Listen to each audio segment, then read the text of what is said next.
Today I am making mushroom masala in desi style for dinner. First I sauteed the mushrooms because it releases so much water, and in this recipe I am using mustard oil. After saute the mushrooms I am adding more oil to that same karai. Then I am adding bay leaf, little bit of sugar, then add chopped onions. When the onions are caramelized, then add haldi and chili powder. Then I am adding a paste in which I use ginger, garlic, tomato, cumin, and coriander powder. Fry it till release its oil. Then add the fried mushrooms and mix it well.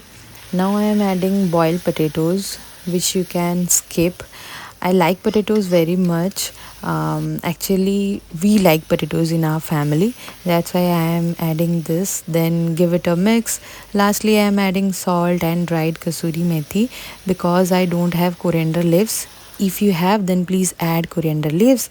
Then let it cook for 5 more minutes. After that, our mushroom masala is ready to serve. You can have it with rice, fried rice, chapati, paratha according to your choice. I am having it with chapatis and it is so good, guys. You have to try it once.